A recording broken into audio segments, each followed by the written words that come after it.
Hi, everyone. Welcome to another edition of Artist Responds to a Moment. My name is Ellen Hubler, and I'm the William B. Ziff Jr. Associate Curator of Art of the Americas here at the Walters Art Museum. Today, I have the distinct pleasure of interviewing Ariel Cavalcante Foster, a Brazilian-American artist, curator, and community programmer who's based right here in Baltimore, Maryland.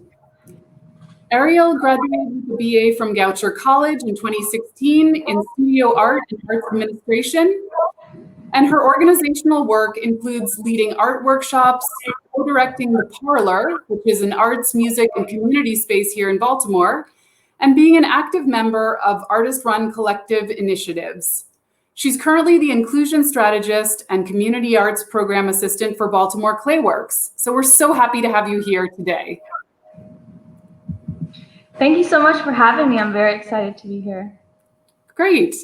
Well, let's jump right in. We actually got to have a preliminary conversation and talk a little bit about some of the pieces in the Walters that resonate with you or your art practice. So let's go ahead and take a look at one of those, and then we'll jump into your work as well. Here is this Wari, a tunic panel from the Wari people. As we can see, it's got a very colorful palette. It's got some animal and supernatural imagery. So I think that kind of dovetails with some of your work. Tell us a little bit about why this resonated with you, and then we'll switch gears and take a look at your own work. Yes, this one really stood out because it was abstracted, compressed, and it has, once I read about it, it is representing figures and a puma, which is hard to see. And I feel like I see some snakes and birds in there as well. So I was very interested about this piece and just the culture that it represents in the regions and the time period. I'm very curious about native and ancient cultures because of their knowledge and connection to the land.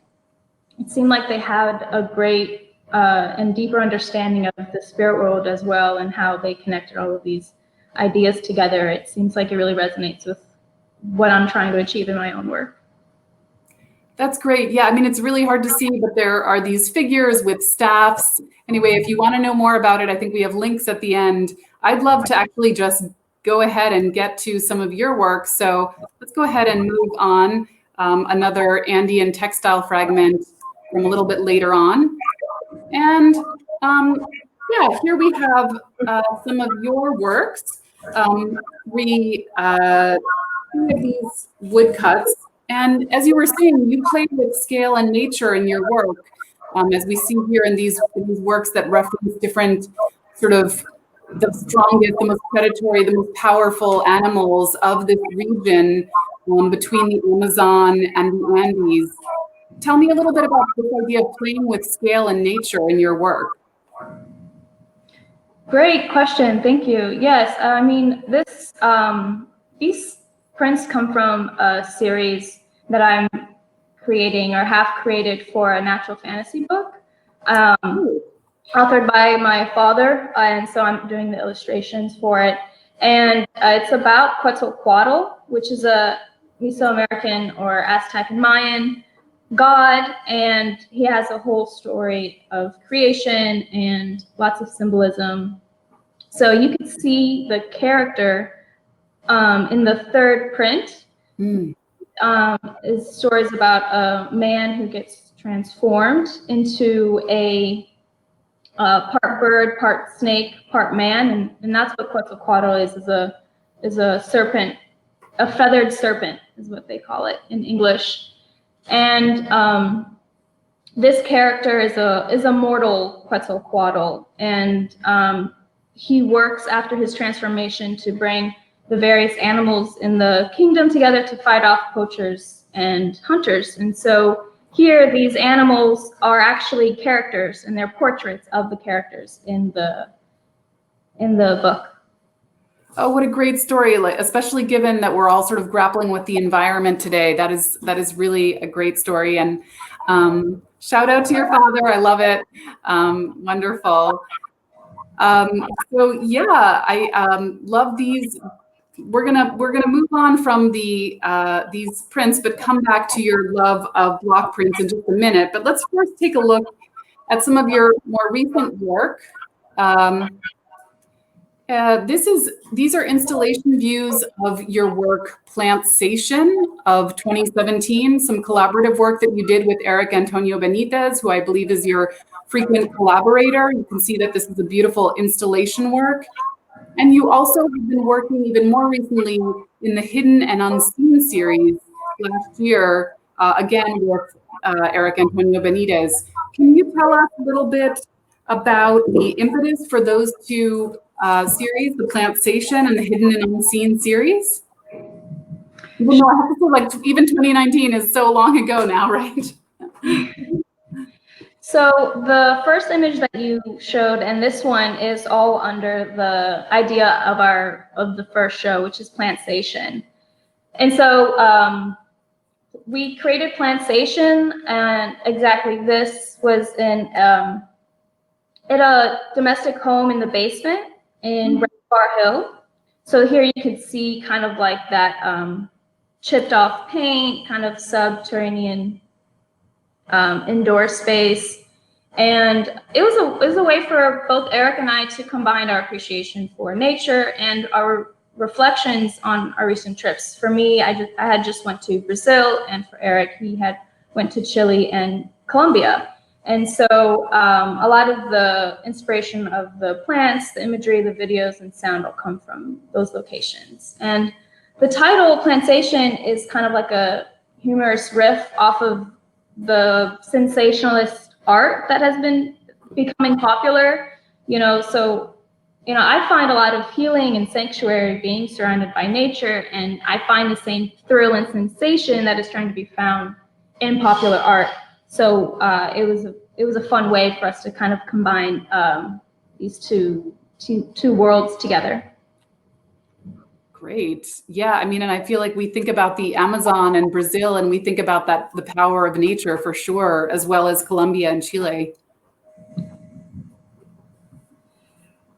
Yeah, I mean, so you can see here that there are lots of references and pulls from nature itself. And so it's constantly been a big inspiration. This piece at Goucher College was really fun for me. I almost made like my installation 3 days into an express residency, as I spent time walking around the woods there, looking for my material that I was going to use to install. And they have beautiful woods around the Goucher campus. So all of the elements at the bottom came from my walk there. And Eric also was able to kind of integrate his love for light and sound and installed that into a log piece as well. And at the very bottom, there isn't a detailed shot of it, but there's some clay incorporated there that I found in my walk as well. So I was kind of used this raw, unfiltered clay and experimented with it a few times, saw that it was working well. It was creating and drying and keeping its form. So I ended up making a vase that I think we'll all see at the end of the slide. Oh, great. Yeah, this connection between nature and man-made objects. I think what's so powerful about this one is this play between the two-dimensional and the three-dimensional. Like, how do you see the sculpture fitting in with this work or the whole Plantation series? Yeah, it's definitely a way that we both like to work, incorporating the whole space and making it immersive and three-dimensional. So as I was my first series of block prints on fabric, I intentionally moved them out off of the wall and really wanted to give them a body. So then when I started creating Plantation and Hidden and Unseen, I kept that idea, and I was draping fabric over these logs, or adding other elements that it extended the piece became part of a larger space around it. Yes, like you see here, this piece that is a collaboration with Eric and I, Eric's light green box, and the log and the branch and fabric you see, that one's called Resting, and it's kind of like an invitation to sit in nature and to meditate, to reflect on what our relationship is with nature, because there's so much to offer. And that's definitely something that keeps coming back to me. And I'm noticing it's a theme with my work, is how much of an inspiration and root it is. And then there's this, again, you can't see the detail, but the fabric that is resting on the branch is a print of a map of a city, of an urban city. And so this piece is, the city literally is resting and taking aside, and, you know, and putting that aside, that our lives, our busyness, you know. So those were some of the things that I was thinking about in this. Yes.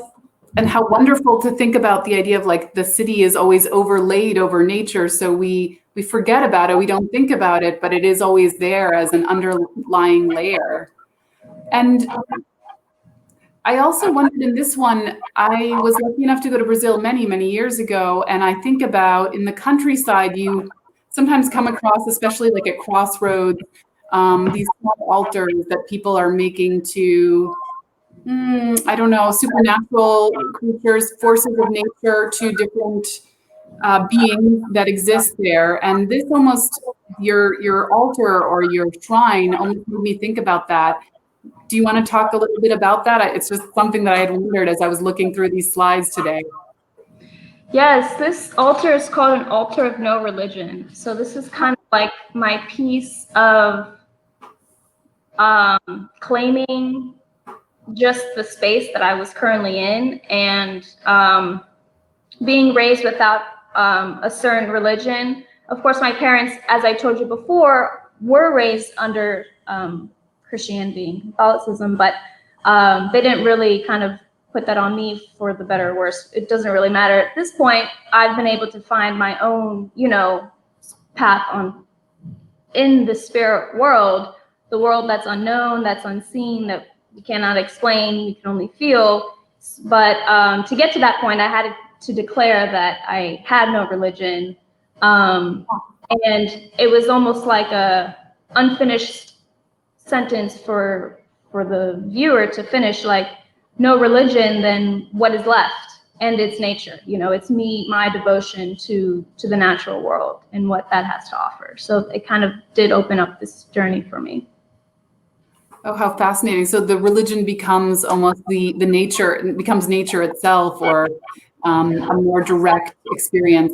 I love responding to comments and questions that come in when they're coming in. So I'm hoping, please go ahead and keep putting questions into the comments, guys. But I see we've got a question already from Pat that it would be great to address, which is, are these one-time installations, or do you use the same materials and install it the same way or in different ways? Between Plantation and Hidden and Unseen, I'd say that it is all completely new material. And that's just because, like, I had this big log. I mean, I could have kept it, but it's part of the fun of going out into nature and finding this new material. The process is the art for me, and like being able to connect and have this intentionality with it.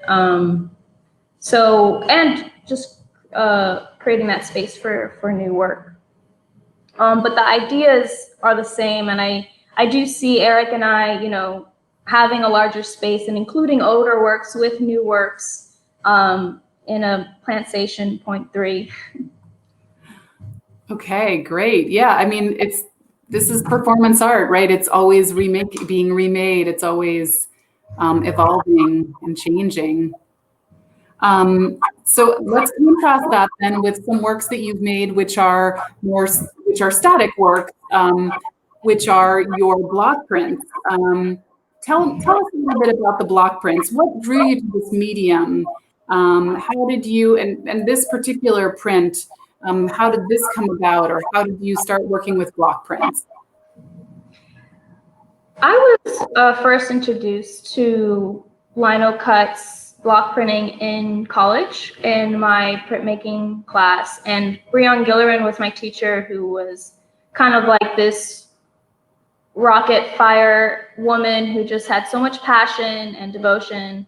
And I really kind of like, I admire that, you know, if I see someone who loves something so much, then I can find the appreciation in that. So I took a liking to her and her as just a mentor in general. And it was through this printmaking class. And so I continued printmaking, and it was really amazing because it was something that I felt like I could, it was laborious, and it still left I was working with a physical object, and it still left the mark of a human, you know, hand in it. And it also attracted me because when I was first making prints, there were prints that were pattern based and fabric, and I would make it continuous. So the one side would connect with the other side and keep going.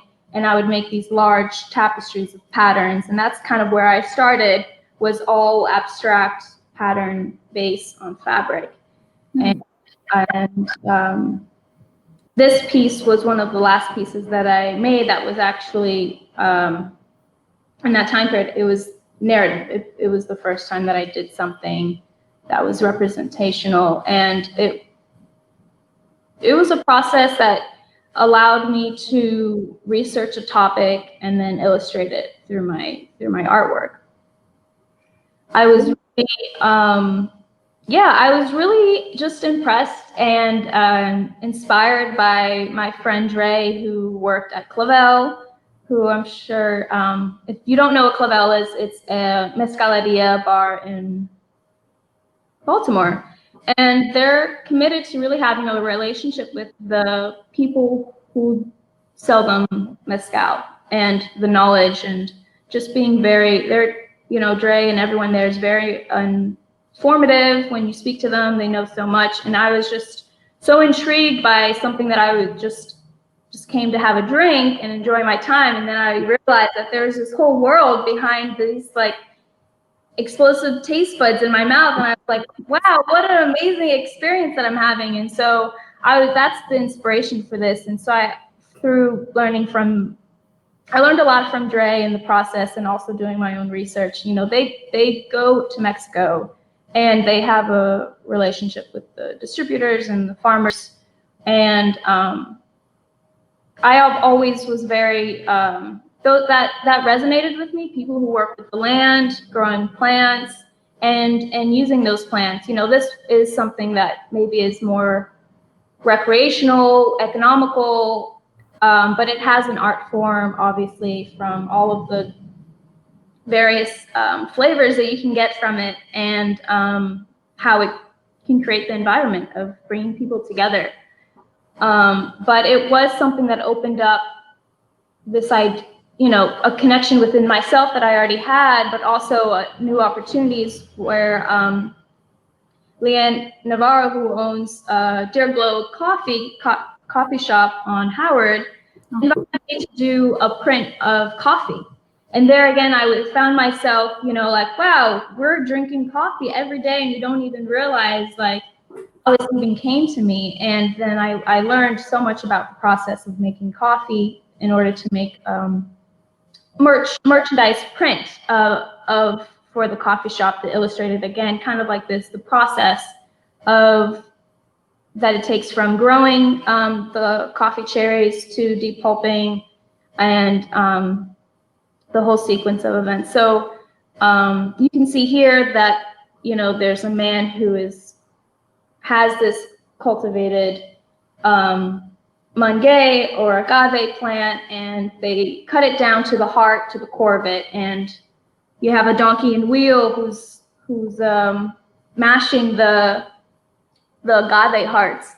And then it finally goes into this smoky fire hole pit covered with dirt. So it was just a really beautiful connection to land and how we consume plants. Yeah, it looks like you had a really close up, I mean, a really direct experience of this. Did you, I've been lucky enough to spend quite a bit of time in Oaxaca in my research and professional career, as well as just my personal career life. What about you? Did you have a trip? And of course, it sounds like you had a very deeply personal experience with this. Did you get to see the mezcal being made? It looks like that. So when I made this piece, I hadn't gone to Mexico, and I feel like this piece and the lino cuts for the natural fantasy book all manifested my trips to Brazil, to Mexico, and even to Costa Rica, where especially to Mexico, where I could directly connect to the land of Mangay and Quetzalcoatl. I was able to go to Teotihuacan, which is where they have the temple of Quetzalcoatl, and who represents, who's the god of earth and the rain, and there you have this big temple of him, plus the sun and the moon. And so it was really surreal to be there for many reasons, but also it kind of like, reflecting back on my work, I feel like I'm manifesting these things as I'm making work, I'm also manifesting it into the future of my life. And so that was a really interesting thought that holds a different level to how I understand my art. Oh, that's great. That is really great. I see we have a question. I'm going to hold it just for a second because I think we have a slide that's coming up, but maybe with this one and looking at the ways in which people are working with the land and reclaiming their land, I think that comes to this question that we talked about a little bit before. Maybe, do you feel that your work rejects colonialism, or how does your work reject colonialism? Absolutely. I mean, in so many ways, colonialism is a disrespect to nature. So in this way, it's reclaiming land, it's reclaiming the respect to nature and what nature has to offer. And, it can offer us guidance, medicine, knowledge. It's an ally. It can be an ally to you, to guide you and to support you. And it's a spirit. And that's where I feel like, I claimed, altar of no religion, in parentheses, religion of nature, moved on to finding sanctuary, finding church in nature, and then realizing that, nature is spirit. This is, and it's just kind of like all of these terms where you have, you have science, you have nature, you have the human condition, but really it's all just one of the same. And so that's something that I hold really true. And I feel like in this world, it's, the way for me to bring some type of awareness to where this shot that you're taking at the bar came from, or where your espresso at the cafe, where, there are farmers who are there with all the circumstances around it, good and bad, or neutral, good or bad is, always. And picking the coffee cherries to grinding and depulping it. And this whole, and then this whole process comes to you, and that's kind of completely not regarded. And I mean, this world doesn't allow for us to, it's not like it's our fault, if we're participating in it, we all hold a collective responsibility, but it is very oppressive in this culture.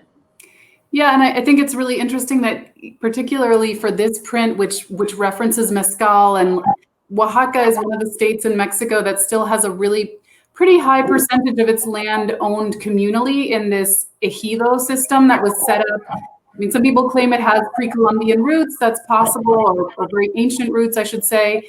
It certainly gets going. It's put in place a little bit more in the 20th century under under certain governments. And I think that's how many people produce mezcal just for themselves, but some of these bigger towns are using this communal land, this ejido land, to be able to produce the mezcal. I see you're getting a shout out in the comments, to you, Ariel, like congratulations. And so that's great. I think we are going to shift gears and address the other question that is there.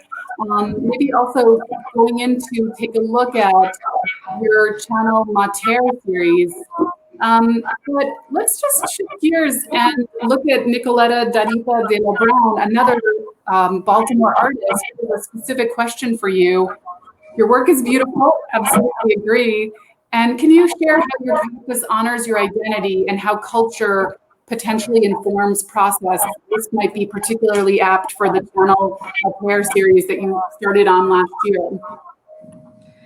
Sure. I mean, I feel like every identity has its nuances and complexities. So I sit with my own nuances and complexities, which is kind of very ambiguous for some, very clear for me, and it's not always on the same page with people. So there is a sense of like finding my identity and representing that and making it clear that I live in an in-between space. I'm not a Brazilian in the eyes of Brazilians, and I'm not completely American in the eyes of Americans. So that's definitely a conversation that could go on for a while. And this work definitely was, this work meaning my art practice, why I'm in the galleries of Goucher and I'm thinking, why do I want to make work? What is the point for me? What is my message? And I thank you so much, Nicoleta, for bringing this up, because it was rooted in identity, and more so, who do I connect with? I have my family, but who's my tribe? Who's my culture? If I do reject this all American white culture that I'm subjected to, then where do I find, my people? And that's why I was very, connected to Brazil, because I felt like that had laid an answer to me that gave me my otherness that I'm very proud of. And so nature it starts with like, if you do go to Brazil, it's very much a part of people's lives. It's very much appreciated. And even now I feel like Americans are trending on, nature is trending, like having plants in your home and things like that.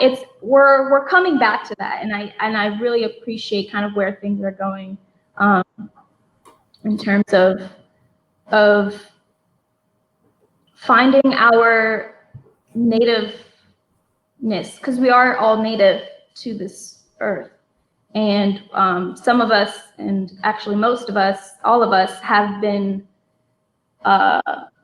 our ancient knowledge has been lost.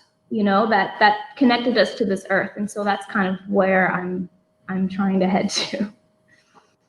Yeah, I mean, I think especially at this moment of pandemic, we think about how much of the rainforests have been lost and what kinds of medications, medicines, things that could feed us could possibly have been lost in all of that land that is being cleared. I don't want to go too far down that road, but I can certainly see that you're constructing, your spiritual home in some of the imagery of this Channel Mater. We see the actual physical leaf incorporated into your painting, and then the leaf reappearing in some of the textiles.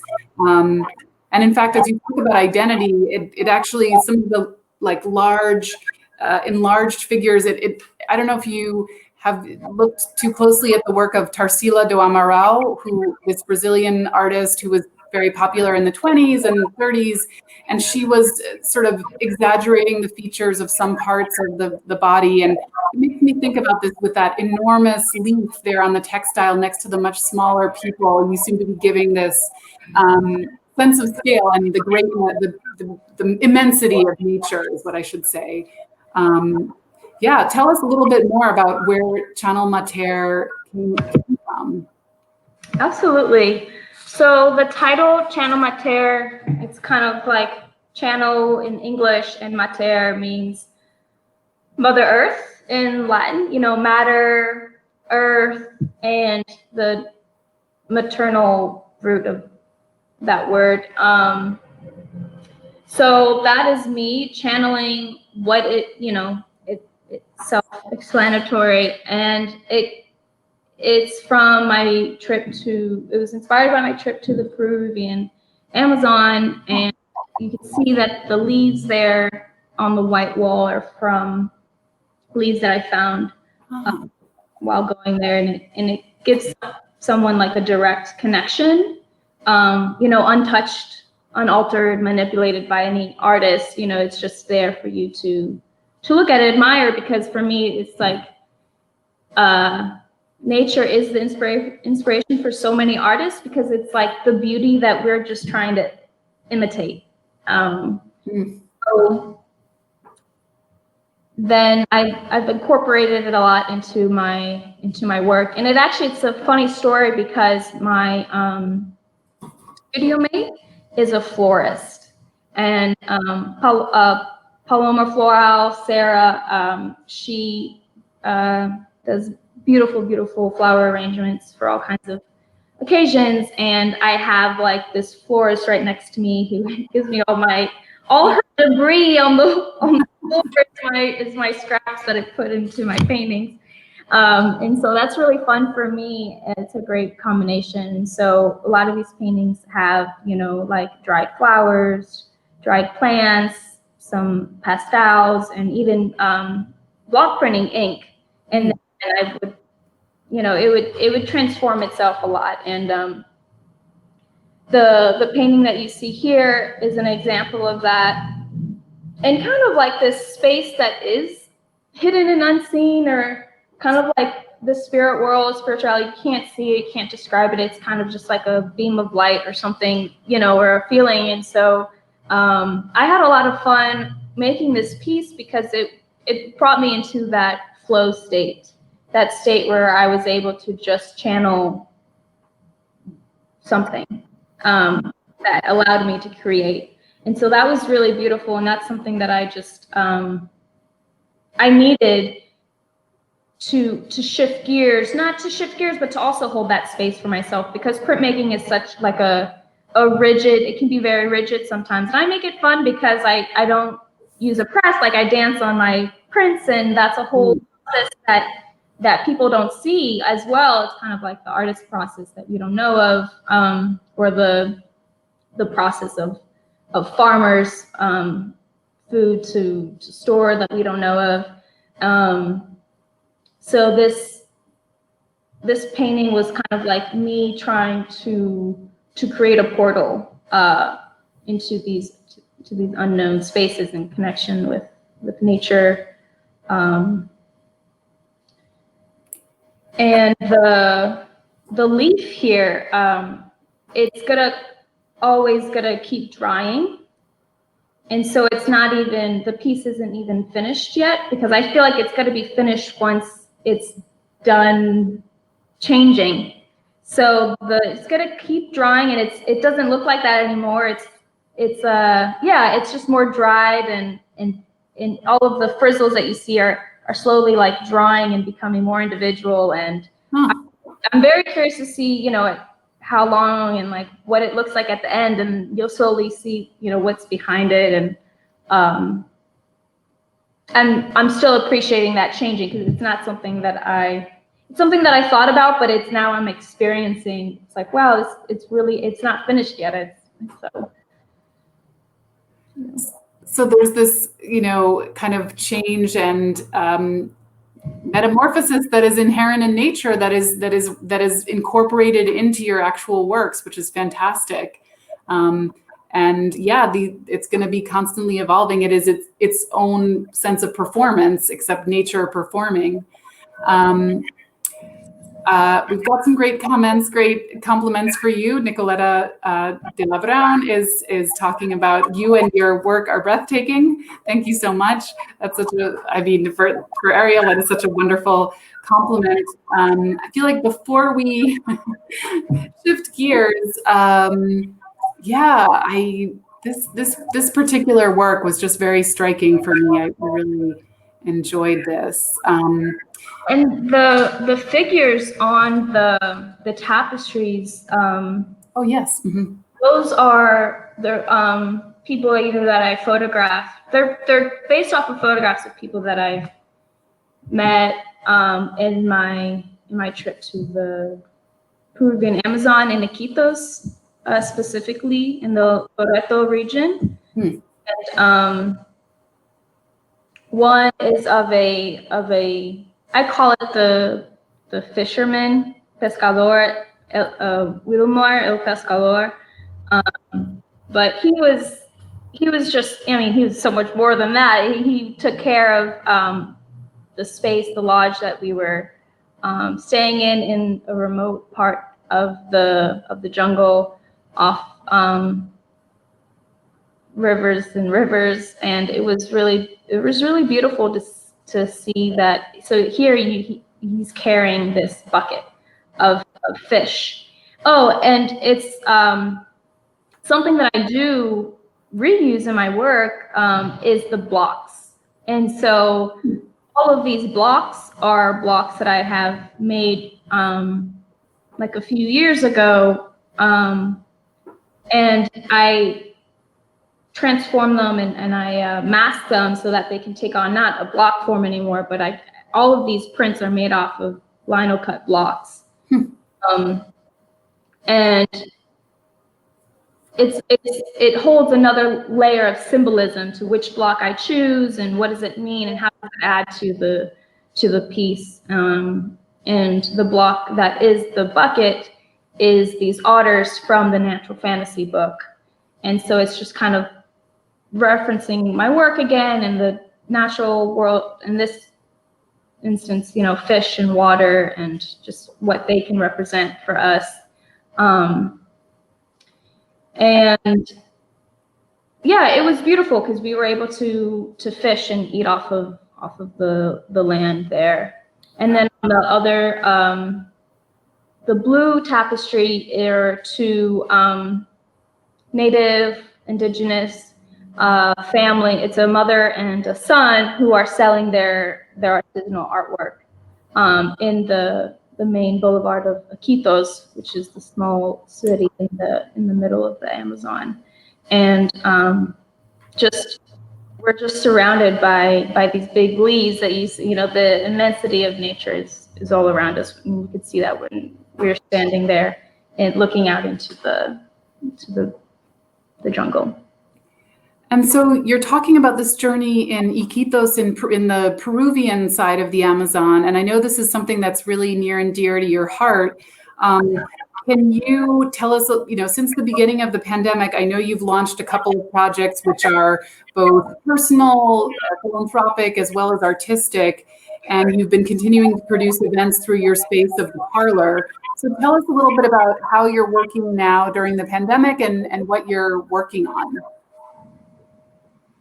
Sure. And I mean, right now, in terms of the Parlour, we have had an exhibition, which was really, really fun. We were able to host it outside of the Parlour in the back alley on top of the garage that you could see either the pieces. It's a low ceiling garage, so you could see the pieces walking, or you could climb this ladder that we had for you if, you know, you're able to do so and look at it from a different perspective. And it was by a collaborative group artists, Anuj Mala and Emily Muller and Wal Muller, excuse me. And it was really fun to work with them. And so we did have that exhibition, and it did oddly end up reflecting the times because of the distance that we had from these pieces that were on top of this garage. You can't really walk through it and look at something up close. You kind of like have to wear a mask and look at it from afar. And so that was an, it's very reflective of the time. So we were doing, we did that physical, real, live, in-person event outside. And when was that? When remind me of the times when things were real and live in person. Yeah, I mean, like, time is so, I think that was almost like a month ago, I would have to say. So we're doing that, but also something that's really important is the Friends of the Amazon Rainforest campaign that we're doing. And we were already able to raise, I think, $1,200 to send to the Quitos and Loreto region to help care for people who were either sick with symptoms, struggling financially, or finding food, affording food. So we were able to help them with medical assistance. We had our contacts there go out to different villages and attend and help a few people with medical assistance and food. And so we're continuing this this campaign, and the next round of funds will go to the city of Iquitos to help people in the city. I mean, everyone's really struggling financially because it's so heavily dependent on unofficial works, things that are just like people selling goods in a market, food, or lots of motor taxi drivers, and all of these jobs that just, organically just happen in this ecosystem that we're creating. And it's a lot of people are suffering and neglected, from the government. And so that was our biggest, that's what kind of crushed us inside, is that, like, not only as we are all suffering, but there's people that are intentionally being neglected because it's not important for some people. And the Amazon particularly is not important for a lot of governments. It is for resources, but the people who live there are not. And so it causes a lot of harm, lots of deforestation, the fires, we all have heard of that. So we really just wanted to help with what we could. And it only could have happened with everyone that was able to donate. So if you did donate and you're listening, thank you so much. And I'll be sure to share the link again when we do our second round. So whoever else wants to donate, please do. And would that be something that people can also find on your website, which is just your name, really, Ariel Cavalcante Foster.com? I believe it may be on your website. In my bio, you can get to the Parlour's site, and I know there for sure there's the link to the GoFundMe page. Great. Well, I'm trying to think, are there other questions? I'm just seeing a lot of love for you in the comments. I'm trying to think about specific questions that I have. Let's see, what else? Right, we could even just talk a little bit about, sorry, we didn't bring in the sculpture from Channel Mater. Anything you want to add about sculpture and its role in your work? And then maybe I think we'll sort of wind down unless other people have questions that you put in the comments. Yeah, please, now's the time to ask any questions as we wrap up. Please do. And so this piece and the sculptural pieces are kind of like